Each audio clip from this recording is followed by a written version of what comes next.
Hey guys, I was basically debating over, man, it's been like over a week that I haven't filmed by myself because I filmed a podcast with guests, but suddenly the aspect of filming by myself became so daunting that I had already scripted all of my different episodes I had planned out up till now. Obviously, I have more ideas, but the ones that I had like very developed ideas for, I had done full scripts on, and I still hadn't like filmed any of it because I don't know,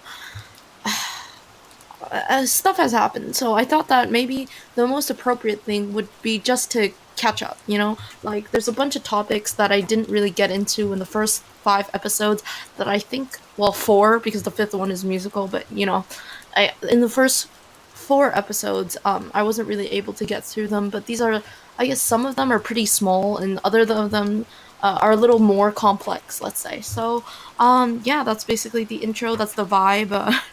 Yeah. I'm going to start with a couple of things that are really not that big. The first thing is thank you, Kianying, for what am I saying? Kianying. I was trying to say Kining and Kianyi, but it's the Q, man. It's just anyway. So thank you for Kining. She recently listened to my first episode and she was like, "Oh, the nice. I like the word. I guess now we're gonna have a continuity thing for word of the week. I mean, honestly, we'll just try to remember when I can. So today or this week will be what's it called? It's still from Merriam-Webster. Can you tell that I'm a little rusty? I can't even like talk right now. So it's from Merriam-Webster, and you probably have heard the word before, but it's not how I thought it would have been written. Although now that I think about it, it does make sense. So the word is moxie, or yeah, the word is moxie. I don't know why I said it's not. It's written Moxie, which I thought was very interesting. Like that's not how I picture it. Anyway, so moxie is described as the first definition, energy or pep. The second definition, courage, determination. And third, know how. So I would say moxie, when I've heard it, is usually for courage. Like, look at that guy's moxie, you know? Anyway. Or it's their energy. Like, most of the time, it's like the vibe they give off, you know? So their moxie or like their moxie, you know? Anyway, so that's a fun word, and I'll put it on the screen since like Kining brought that up that she said it would be easier if like the word was up and it's like a lot to read and type. Yeah, so that makes a lot of sense. I'm putting it on the screen. She also said that my voice was nice sounding, which thank you. I kind of needed that after something that happened, which I guess I'll get into like I might not get into it because my supposed speedrun rant is like gonna be have to be more than one part. So that's cool. I'm also testing out little noises in the background because Kining also suggests that I know this is basically just the Kining appreciation episode, but it's because she only recently gave me so much feedback, and it's always nice to hear her feedback and suggestions. It's very constructive, very easy to, it's palatable. I don't know. Anyway, I decided to. Well, I haven't exactly decided what sounds to put yet, but I hope you guys like the vibe because, yeah, this is the vibe. So the first thing I wanted to talk about, is that there was moxie, but there was actually another word that I wanted to talk about how it relates to us. It was another word of the day, but yeah. So foist is imposed an unwelcome or unnecessary person or thing on. And why I say that relates to this episode is well, it doesn't really, but it's just in general. I feel like I'm always being a foist or foisting myself. I don't know how to like properly use it. It's wrong probably, but I feel like I'm foisting myself in many situations where the whole imposter syndrome thing. I'm gonna record after this one the fears episode, so it'll be clear in that episode, but this is just a general mishmash of all the things that I've been thinking about that I haven't really said yet. So yeah. Okay, so my file deleted, so I'm refilming this. So sad. But I'll try to summarize since I was like going on and on for forever. First thing is I took a psychology test that Marcel sent me that was basically like questions that didn't really make sense because none of it was political, but it was supposed to like show your political leaning at the end. So it was like, do you like avocados? And when do you get up in the morning? And stuff like that, which doesn't really make sense because I don't think that like your subconscious can tell you exactly what politically leaning you are. But funnily enough, I got exactly the middle, like the literal middle, and I was like, wow, polarisation des opinions has no effect on me. Obviously, I don't think anybody's totally in the middle. There's no such thing as the middle because you always have opinions leaning one way and leaning the other way, and um, I don't believe like it just depends on what you consider as more conservative or more progressive, I guess. Um, the other thing was how I was complaining about how Canada was so much slower than the US at giving out vaccines because in the US now, like really young people are getting it too. Like, I saw a bunch of 20-year-olds getting vaccinated on the internet, and they didn't even have to wait that long because apparently the US is just going out. They're like finished the immunocompromised, the essential workers, the old people, the fat people, like all of them super fast, I feel. And then my dad brought up something like that makes total sense. Like Pfizer, Moderna, Johnson and Johnson, they're all made in the U.S. So like obviously it's gonna be faster for them because it's in the same country. I don't know why I hadn't even thought about that. And then another thing was my friend. I sent her the link to the first podcast and she had never responded after I posted it. And I thought she was like mad at me or something happened. And this relates to like Snow Blast last year because I remember that our whole topic for the weekend at Snow Blast was how we make up stories in our minds um, because we need to fill in that gap. Like we just make up stuff because of whatever because of like our brain or something like that. And it can be positive or it could be negative, but either way, we still make it up. And so when Marcel brought it up again, like that I had a podcast, she was like, "Oh, really?" And literally, she hadn't registered. She thought that my video was like a school project or something. And turns out, like, no, it wasn't a school project. And she watched it and well, listened. She listened to a bit of it and she said like, "Oh, it's cool," and blah blah blah. And I guess it's like not her thing, but I'm glad that she ended up listening to it. I finally have closure from that because I thought she was mad at me for something and she was ignoring me. You know how it is. So the next thing I wanted to talk about was there's a lot of topics I want to talk about, but I'm just kind of I'm hesitant to talk about because I want to maintain the peace for some reason. Like, not maintain the peace as in not start a fight, but like not a physical altercation. I don't. I just don't want to start conflict or argumentation. But without argumentation or conflict, we never get anywhere, right? It's only through negotiating that we come to a compromise or we come to an understanding. And yet, I'm just for some reason I don't want to broach these topics because I'm just like, oh, conflict, you no. Um, and I think that Angela Braniff, this mom of 8 kids, some of them are biological, others she adopted. She has 8 kids. That's why I'm saying that. They live on a farm, and she's also Christian, and she homeschools her kids, and she came out with a video recently where she was just like talking about she was doing a Q&A, and she said, "Oh, a lot of people have been asking me about my podcast that I do with my husband and why we haven't uploaded in a long time." And she said, "Well, I could say that we're really busy with the farm right now because it's a new farm and they have horses and chickens and ducks and all these different animals." And she said, "But no, I think I have a certain fear to bring up to in the culture that we are in right now, making a mistake or saying the wrong thing once or doing something wrong, there's no room for correcting or changing. You're just, canceled as soon as as soon as you make the mistake." And to some extent I do agree, like, but I don't know if you would get canceled for any little thing. I think you would obviously get backlash and people will let you know. But I think since cancel culture has been around for quite a while now, we've uh, people on the internet or people in general have learned that there is such a thing as growth and change and actual miseducation, just like uneducation or misunderstanding of things. And there's no way that like one person can know every single thing about every single topic ever, right?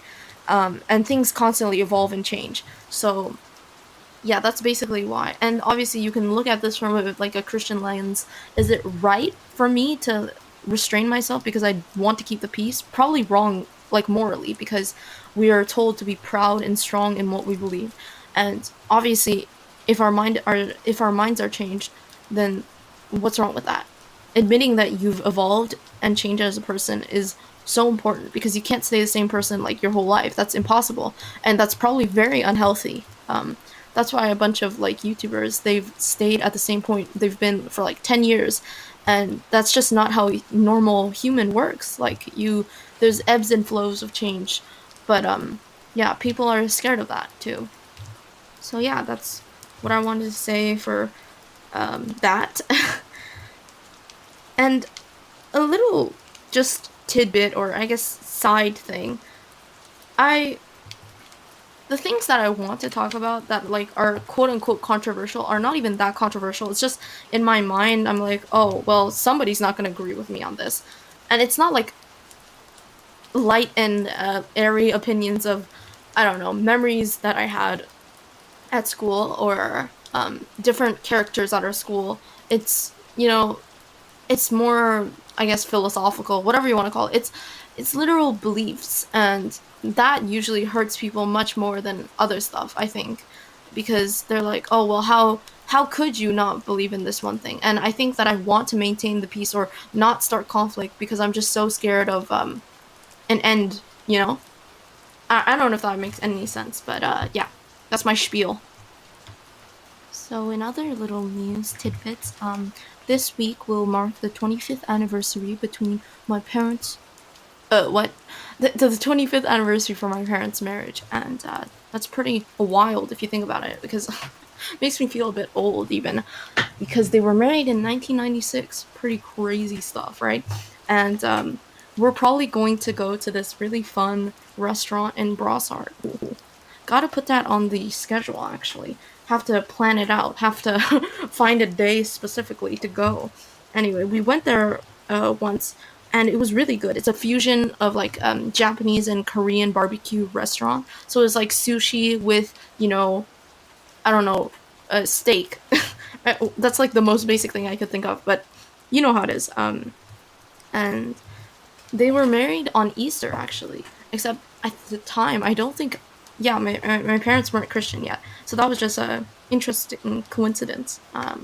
Very fun time, and I can't wait to do it. I'm so excited because, well, yum food and fun times, and I also have to find an excuse to like dress up. You know how it is. Literally nowhere to go, nothing to do. This is my life now.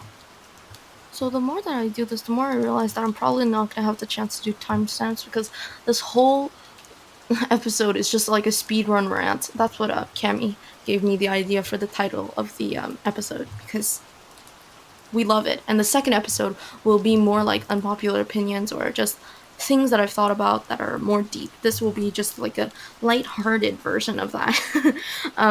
So I'm not going to explain it. I think that I'm not quite removed from it yet, but there was a certain event that happened recently where it made me realize that I have sort of dependency issues, that I have, yeah, that I've inherited from, I guess, past experiences, whatever you want to call it.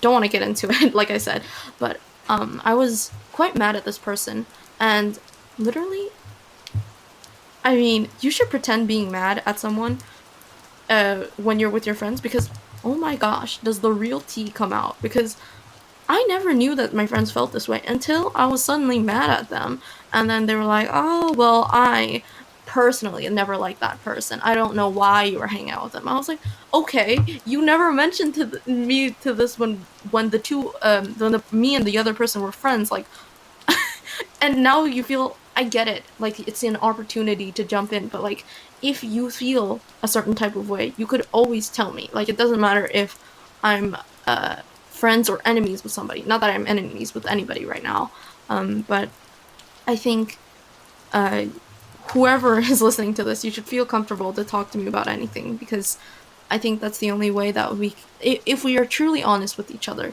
then we can have a I guess, growth, and we can be closer. And yeah, I even went to see the what's it called? The social worker at her school. I don't know. Like she's I don't know what to call her. She's just like a person that like talks to a bunch of kids in our high school, and apparently that's embarrassing of me to say, but I don't think it's embarrassing to talk to people, and even if they're hired just to talk to you, like that's their job. What else are they gonna do? It's and you don't have to be depressed and super anxious to do that. Although if you are, then definitely go talk about it. But you don't have to have like the biggest issues in the world. You don't have to want to die to just go talk to somebody that is removed from the situation, because sometimes seeing a fresh perspective is interesting. Or you can you can talk to someone who isn't really um like too close to you, like too near the situation, but they're still your friend. So like there is more comfortability, I guess. So yeah. Um yeah, really, I don't think I'm gonna be able to do timestamps for this thing. I think also timestamps take a lot of time, guys. You have to go through the whole thing and look at a specific time for each thing. So I will do them in the future, but I'm starting to think like, oh, such a hassle. That's why I didn't do it for the guest episodes, because I think I was like kind of burnt out from not burnt out. I was just like um I had used a lot of my energy trying to organize a conversation that would feel natural but also interesting to the listener, you know? I don't know if that makes any sense. And so, yeah, and I know that some people actually do want the timestamps, so I will keep doing it, but I don't know for how long, because I'm kind of getting really lazy with this whole, like, with editing and stuff. Sometimes I'm like, oh, maybe I should just slap a bunch of the clips together and that's it. I'll just upload it straight to YouTube. Like, who cares? But other times I'm like, oh, I want it to be sort of professional. I don't know. I don't know. So I'm going on a tangent. I have a plan. I have a little script, and I'm like going off of it. Just a little. This whole segment is just a little something. Um, so interesting thing. Marcel called me a Trisha Paytas, and I found that really funny because I mean, it was a bit rough, but also funny. I think I think, oh man, I did say, maybe I said that I was controversial or something, but then he was like, yeah, well, you're kind of like Trisha Paytas because you're so controversial, and there's people who feel very differently about you on like either end. And I was like, wow. I mean, he's not wrong, but I think when you say it, it's different from when other people say it. Like when other people say it, it feels so much more real than when you say it. Because when you say it, it's like, oh, it's just a thing, and it's not that serious because you can just downplay it, or you can upplay it. How do you say that? You can exaggerate it, but you can also downplay it in your mind, subconsciously. But when somebody else says it, it suddenly becomes so real, and I don't know, that I guess that hurt more than I thought it would.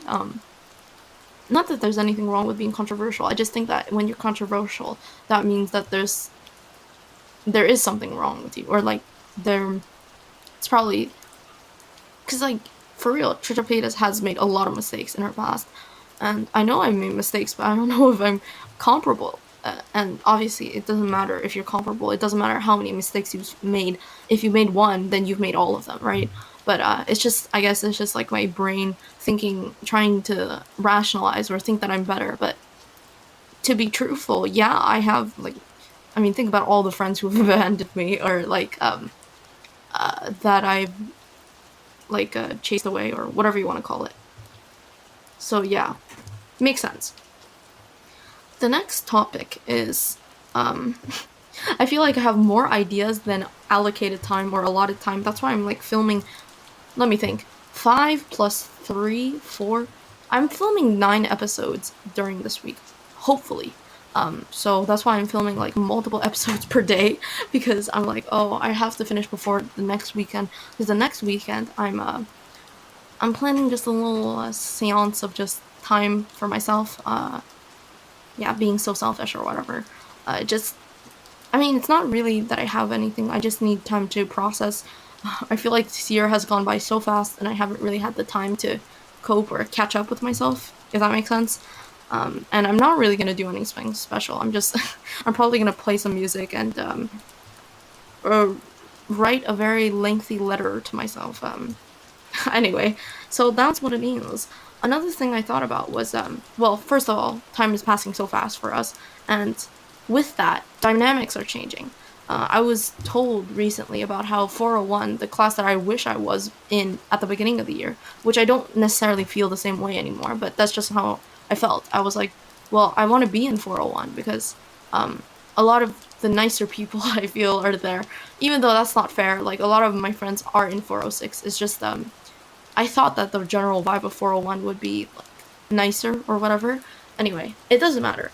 It really, like, who even cares what class you're in? But anyway, um, everything that I thought I knew about that class is suddenly changing. Like, everyone is not liking each other. Everyone is liking each other. Like, so many dynamics are changing, and I feel like I'm missing it all. And I'm honestly not upset about it. Like, I used to have huge FOMO for this kind of thing, but I've realized that not being there is actually better for me because, I mean, you wouldn't believe the drama that's happening in that class. I'm not legally allowed to divulge, but man, the stuff that's happening, oof, it's it's a lot. And a lot of the people that I really liked or that I really vibed with last year that are now in 401, it seems that they've changed drastically. Things that well, I mean, I know obviously people change, but the way that they have changed aren't isn't necessarily for the better. I mean, just to put it out there. But who am I to judge, right? Maybe they're just going through something, all of them at the same time. Um, so a little thing that I wanted to talk about was I realized the other night when I was just writing down ideas for the next topics. Um, I threatened nobody, like literally no one cares of a vow of celibacy, but just so you know, there's actually nobody, like literally no one. I don't know why I said that, but um, I think I'm just frustrated with like everyone being obsessed with dating or with like, oh, who do you like and who uh like and obviously I've participated in this kind of behavior where it's like, oh well, this person and this person both like each other and they have to get back and they have to get together, blah blah blah, which it's like none of our business what happens in their lives, right? Even if you're friends with the person, it doesn't mean that you can impose what you're you can't it doesn't mean that you can impose what you believe should happen because you don't know everything about that interaction. Or even if they want to be together, like pressuring them will not will not make it any faster. It might actually slow it down because they feel like attacked, you know. And yeah, so cool. Very lighthearted stuff.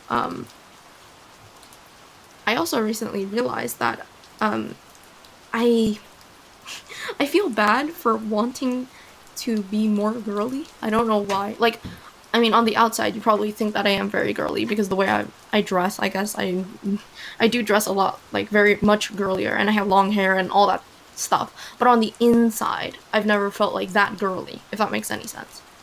Like, I don't know if that makes any sense because, like, on the outside, I do present like my clothing is pretty girly, I would say, but just the type of things that I mean by wanting to be more girly is I was like, oh well, this doesn't fit my vibe, and I was like, well, I choose my vibe. Like, nobody chose the vibe I have for me. That means I can change the aesthetic that I want. I can do whatever I want. Also, by the way, I have like this new aesthetic that I'm gonna put up right now. Very cool, very cool. And yeah. So I feel bad for like wanting to get my nails done, which I have gotten my nails done, but it was like in a different context, you know. And I feel it was like in China that we did it, and I felt like in China nothing really mattered because it was like outside of my real world, which was in Canada, if that makes sense. And so I wanted to get my hair done, like have a new haircut.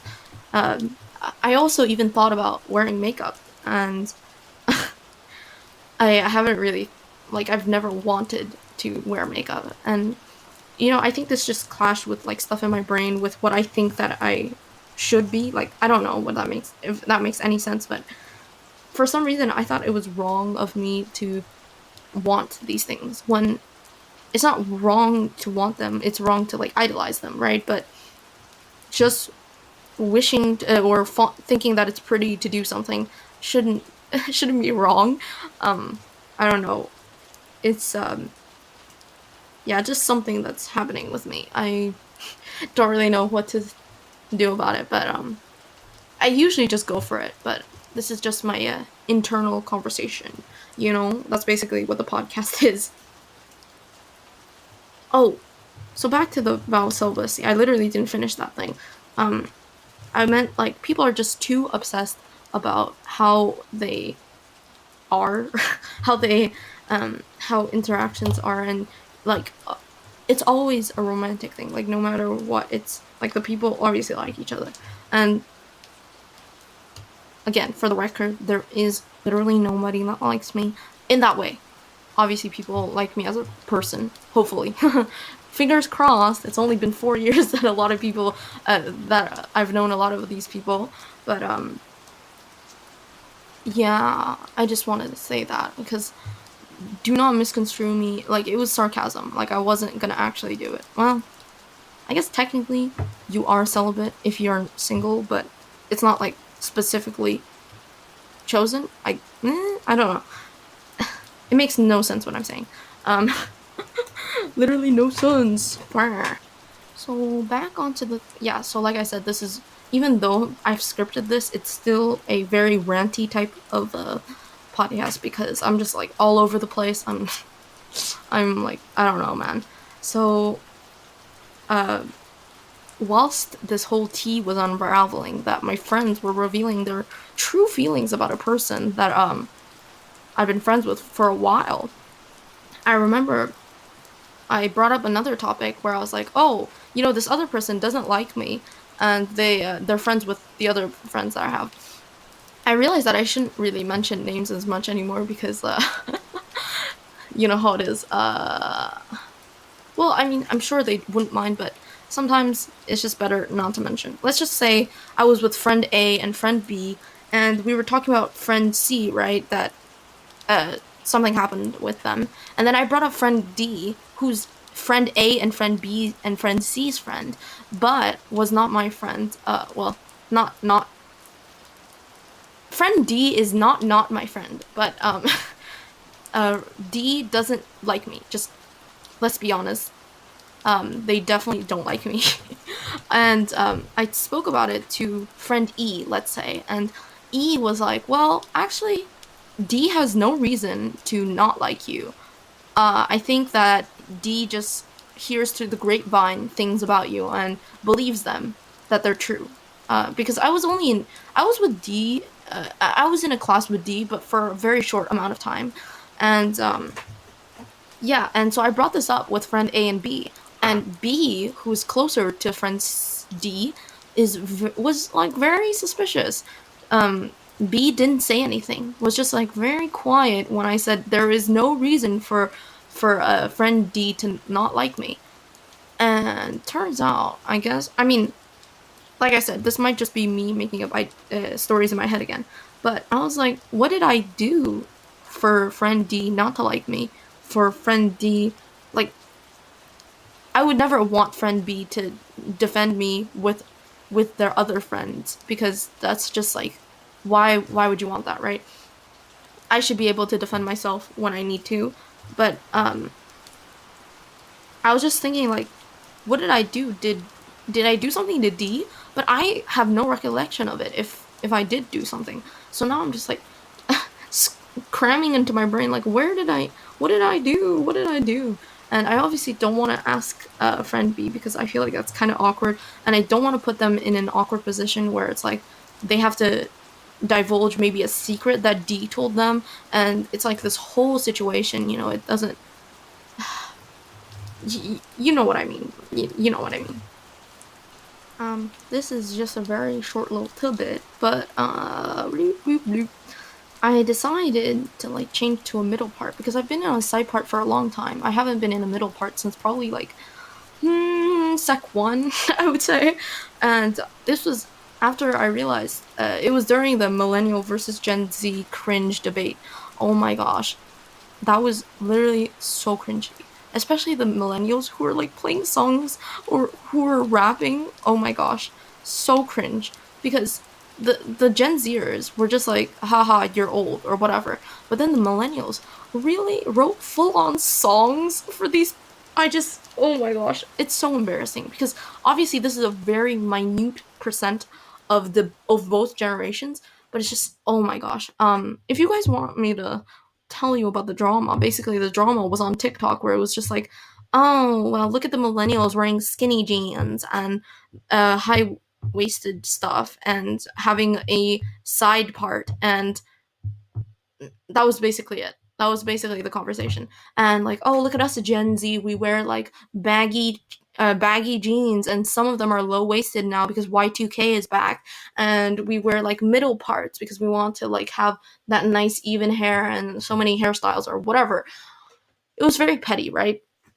And I it wasn't necessarily to stand with my Gen Zers or whatever. It was just I realized that if I wanted to tie my hair up, which part of the whole wanting to be more girly for some reason thing, I've been braiding my hair, and I've been trying new hairstyles, like trying to bun it and trying to tie it up with a what's it called it a um, a clip and all that.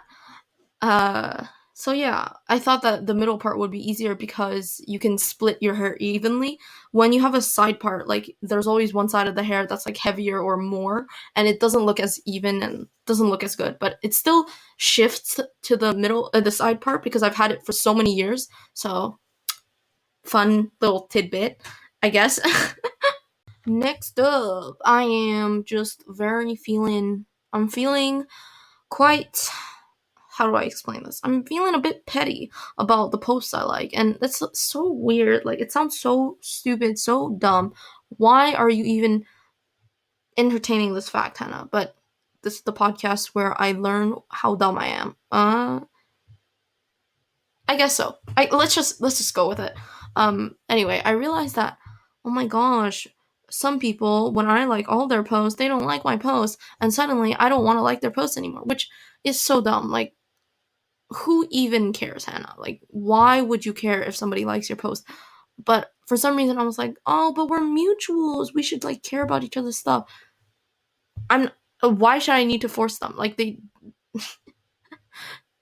This is the literal part of the podcast where it's like nobody asked, but I still gave it to you. Um. Anyway, why should I care if they like or not? I don't, and I don't know why it affects me in this way. Like, it doesn't, because a lot of these people I don't really know that well, so it makes sense that they wouldn't like my post if they didn't actually like it. But I just, I remember whenever I saw somebody that I followed that I knew, I would always like their post, and I thought I was like doing, I don't know, I thought I was doing the Lord's work helping by just liking their posts, but I mean, really, who cares, right? And yeah, so that's the little tangent. And the world is never equal. Like, not everything is give and take, and the amount you give is not necessarily the amount that you take. Then, whatever. That's how the world works. Next of these, I thought I was so deep for. I don't know, man. I thought I was so deep for thinking of this, and it wasn't even me actually. It was a culmination, I guess. I think I heard from Hello Leash, but I'm not totally sure. Um, but it was basically saying like what happened between millennials and Gen Z. What happened so that Gen Z are this, I don't know, like things that have been wrong for a long time are suddenly like acceptable or ironically funny or whatever. So she was talking about David Dobrik, obviously, how did he think all of these things, like when Jason Nash talked about being bullied for being Jewish, he was like, "Oh, well, that's only if you're a big wuss, like, whatever." Um, like, what happens so that we are so desensitized to all of these things and we think that, like, you're being unreasonably hurt when you're actually, being attacked for something that you cannot control, something that is not your fault and that is not wrong at all. So I came up with a theory that is partially also from I think Angelica Oles, but I'm not totally sure.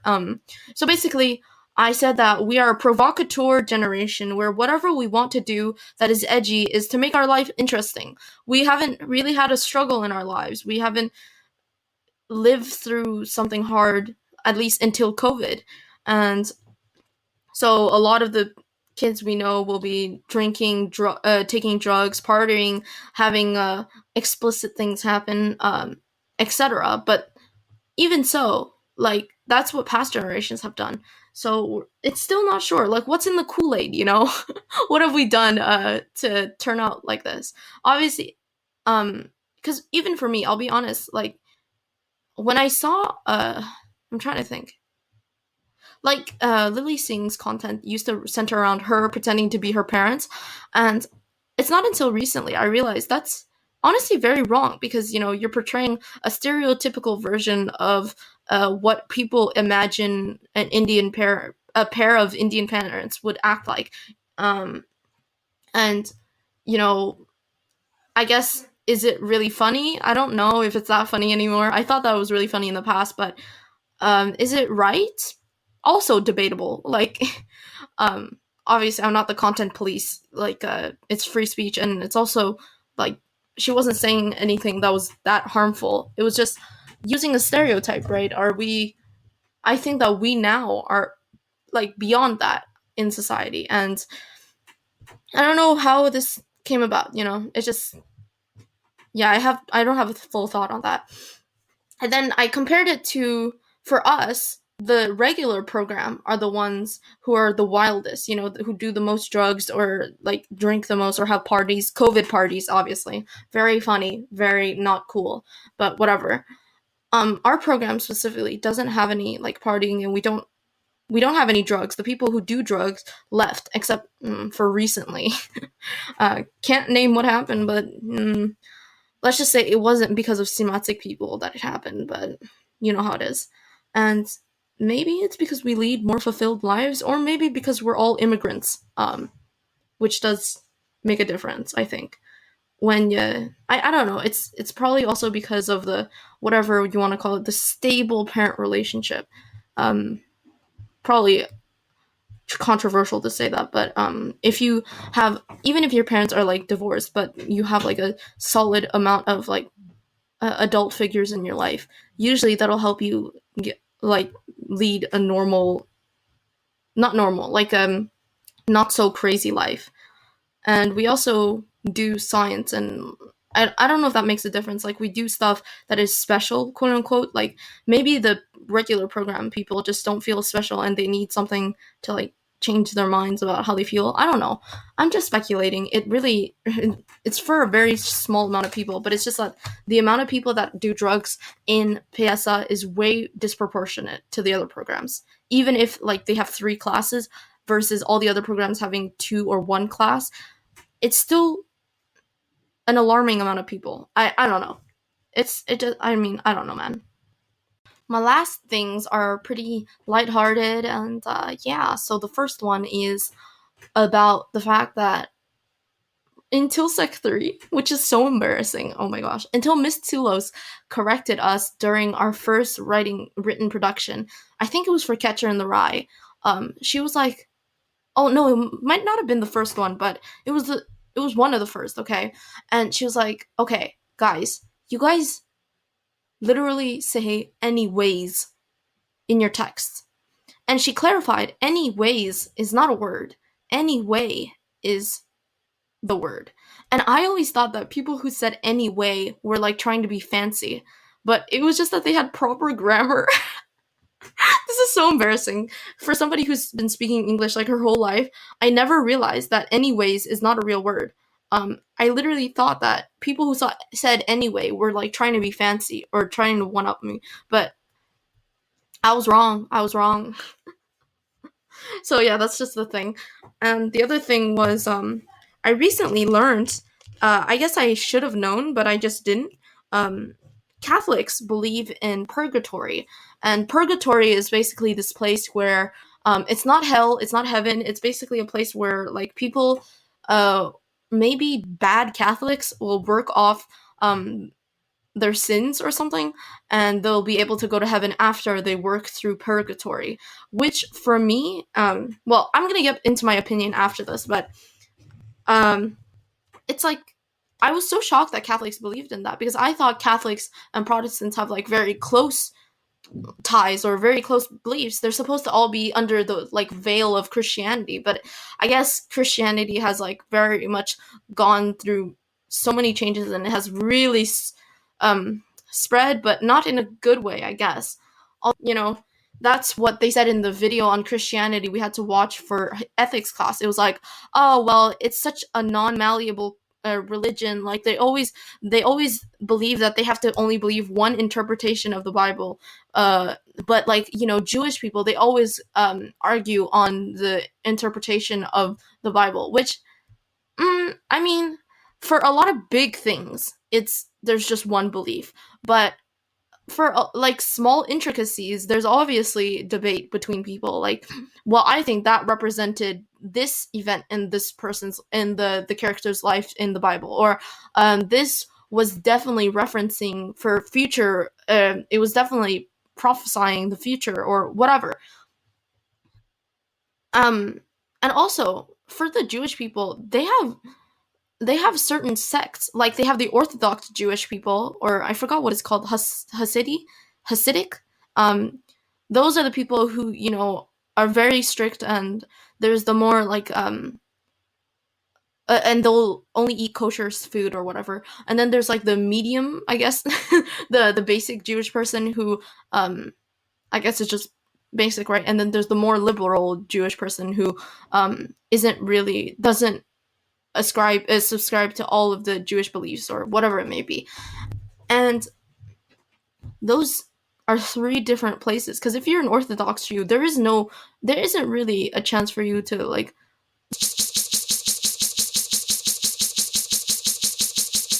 change sects.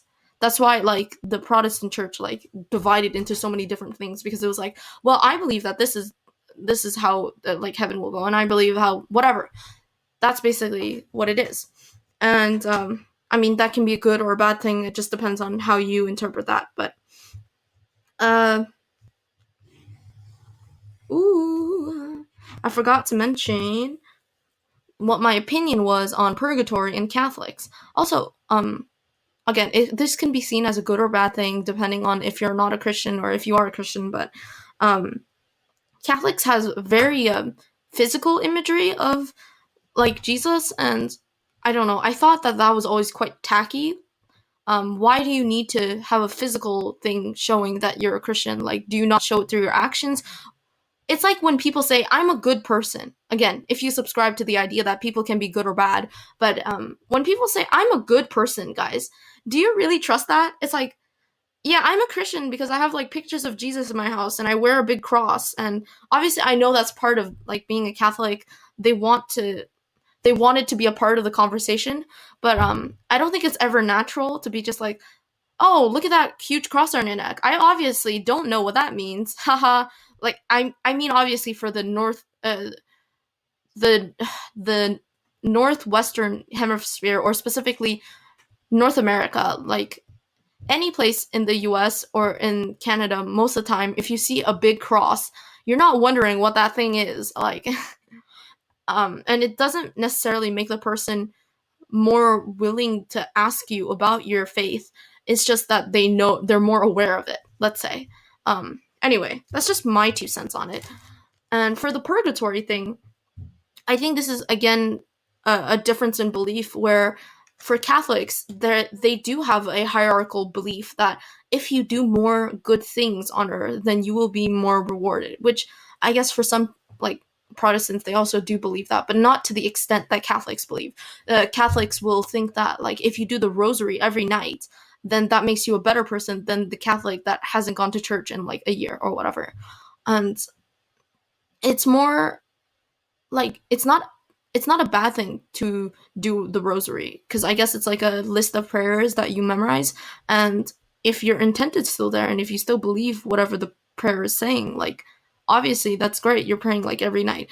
But it's more, they're very legalistic in the way that they have to do it, and like they have a specific, I don't know, that's just what I think.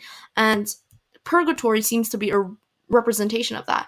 But Jesus says literally in the parable of the 10 virgins, like, I never knew you. It's not, oh, well, let me first let you do this one thing, and then, well, then now I know you. Like, I don't think that really works. Either he does know you, he recognizes you as a part of the party, or he doesn't.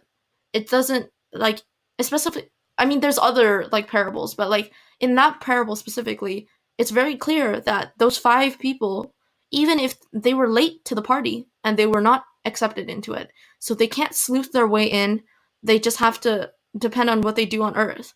So I think that's more like, that's how people determine. It's like, how do I say this? Like, it's almost their way of justifying, um like, agnostics, I think, because a lot of the time it's wrong to say, hey, I believe that only a certain set of people will go to heaven.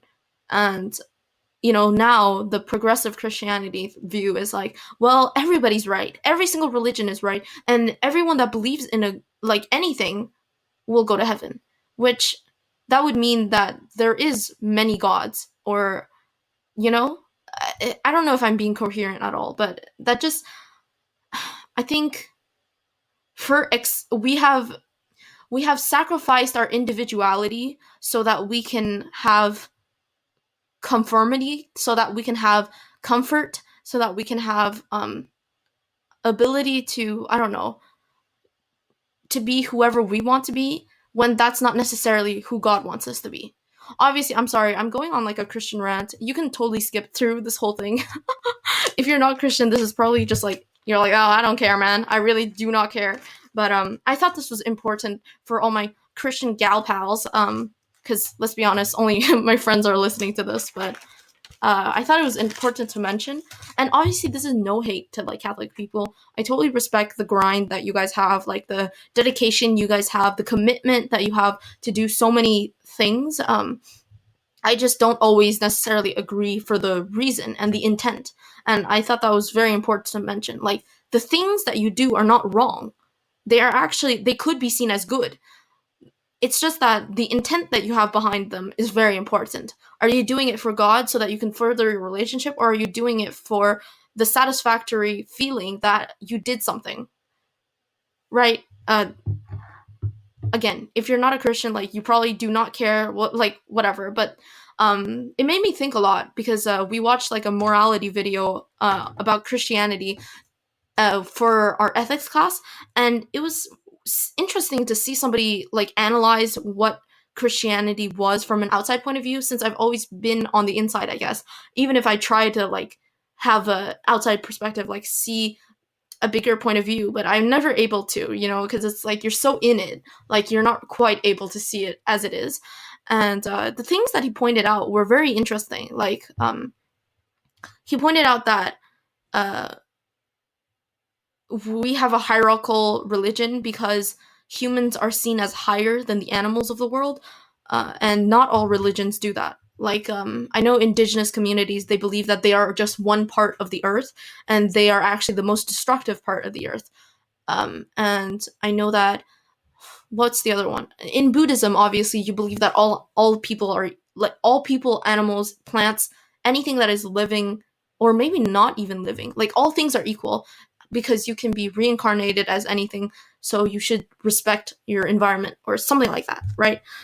And I had never thought about that, because I was just like, oh yeah, God sees humans as special, but I had never thought that, like, right, other people might not think that. And that was just interesting for me, I think. That was so long. I'm so sorry.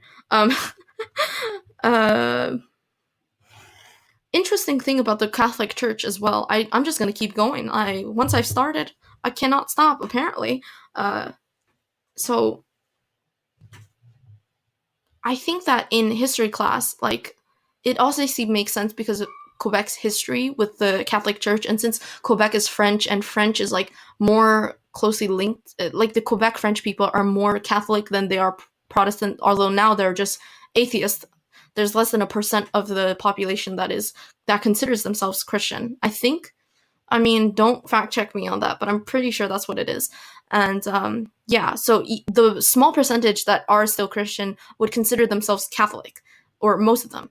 And so I understand in that point of view that our history teacher always talks about the Catholic Church, but I kind of feel like, I mean, I'm so weird, but like, I feel that they always talk about the Catholic Church as if it's like engulfing all of the different Christianity like beliefs. I don't know if that makes sense. I don't think that it's quite as representative as people think to just say, ah, the Catholic Church believes this, so that means all the other parts of Christianity do. Especially with the fact that I'm pretty sure um, the Vatican has a list of the deadly sins that they have added to since the Bible, which okay, interesting. Um, it's a bit Jehovah's Witnessy of you guys, but you know, who am I to judge? I am just judging the actions. I'm not judging the people. Like there are a bunch of very cool Catholics, and obviously our beliefs align on a lot of things, but a lot of things I've been surprised they don't quite align as much as I thought they did.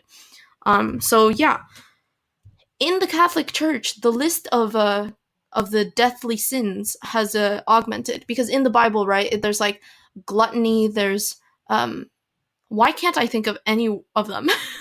Literally, I can't think of the words, but I know that there's the one where you like keep your money. There's the one where you eat too much. There's the one that you like indulge in. Oh, I'm so bad at this. Why? I feel like it's when I'm put on the spot, I just can't think of them. But yeah. So there's, I think it's the 7 deadly sins, but now there's like 12 deadly sins according to the Vatican, and one of them is what's it called? IVF, because apparently all forms of contraceptives are sins according to the Catholic Church, um, and IVF is a complete sin, and I think that it's a topic to be discussed. Like it's more complicated than that. Obviously, again, it's your intent behind it and what do you mean by it? Because just to rule off something seems a bit brash and you're not quite explaining. Like I think that you need to explain where your point of view comes from because maybe it's not wrong, but it's the way that you come across. Like it's very intolerant and I think that's where the idea of like Christians being judgmental comes from. Like Catholics are not judgmental, but it's just that the way that they portray themselves seems to not be as aligned as what is they truly are. And I don't know if that makes any sense, but cuz it's very I guess it's a sujet mitigé, but especially IVF because it's like, well, you have so many fertilized eggs, right? And if you go by nature, that would be a baby that hasn't been fully developed yet. And would you just throw the baby away, right? Or would you give it to science? And that's very morally ambiguous. As a Christian, obviously, I keep saying as a Christian, like it's morally ambiguous if you would like kill the fertilized egg. Um, uh, no, that's not morally ambiguous. It's morally ambiguous to give it to science, or or if you do use contraception, that's also very like debated topic. I guess it's like, is it right to do that? What is your reason to? Are you called by God to have children and you're refusing His call?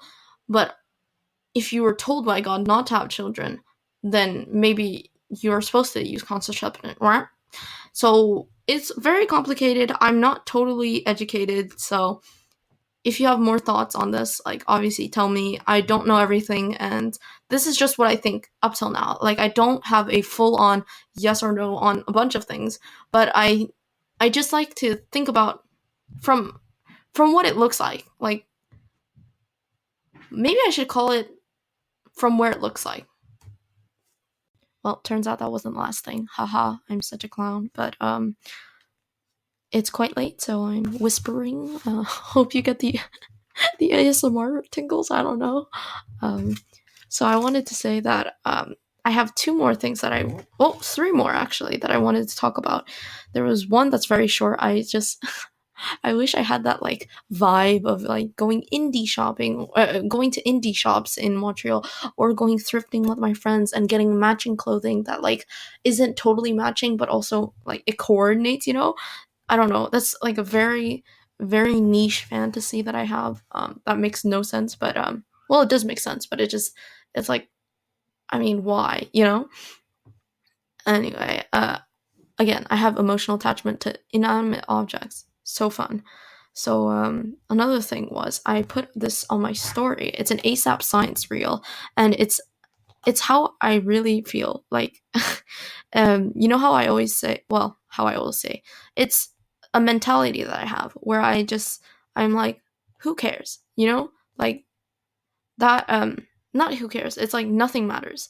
I said that for a long time and people were like, oh, are you okay? And I was like, yeah, I'm fine actually. How I see it was one of the two ways that you can see it, which it was not the depressed way, and ASAP Science uploaded a reels that totally describes it. So this is the audio.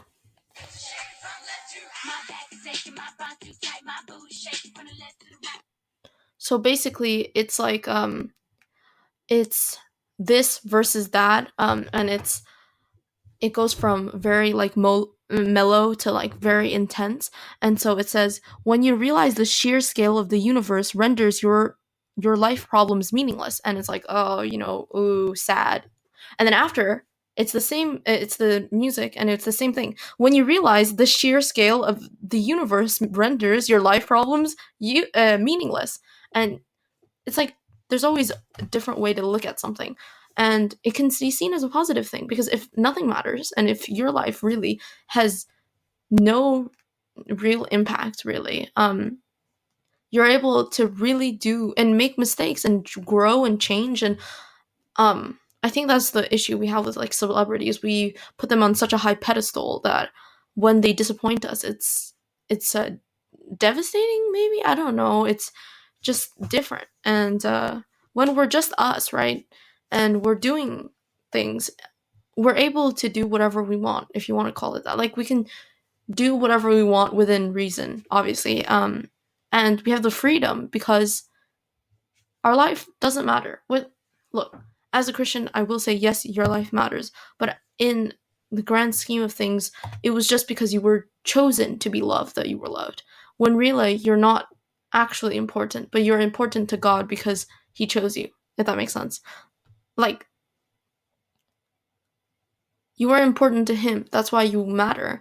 But like, technically, our life is just a grain of sand in, like, more than a beach. Honestly, we're less than a grain of sand in the grand scheme of things, and we were just chosen to be used.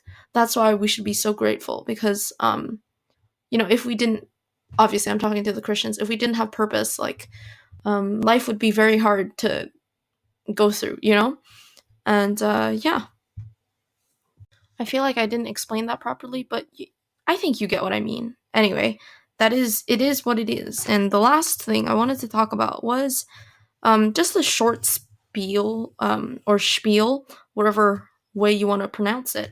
I It depends on the day for me, honestly. It's about the fact that, like, I know that it's very cute to see like old couples say like it was love at first sight, and obviously that's very sweet and whatever. But as a critical person, like as a person that thinks very critically, I think it's not possible to have love at first sight. I don't think it's. I mean, you can have lust at first sight. I think that you can think somebody is very attractive when you first meet them, but I don't know if you can love someone without ever speaking to them. You can show love, you can say that you love them, but I don't know, especially romantically. I think that all of these things develop, and I don't know. I don't believe in the whole idea that your whole future is in one person. That's why I don't necessarily believe in soulmates. I think that there are people in your life that that you like meet, and that through your choices. Oh, and I guess this is kind of a philosophical thing, like existentialism, that your life is a culmination of your choices. And I think that uh, you have to work for love. You can't just expect it to be there forever. And so these old couples that you're like, oh wow, like look at them, they've really done it, huh? It must, and they had it so easy. No, because they had to choose to love each other every single day. And um maybe they think that it happened as soon as they met, but it was just that they had pursued the chance of love and they had fallen in love after that. That's my opinion. Let me know about the noises thing. I really want to know what you think. I didn't put it for the whole thing, and just so that you can see the comparison. Yeah, that's basically it. I just want to know what you think.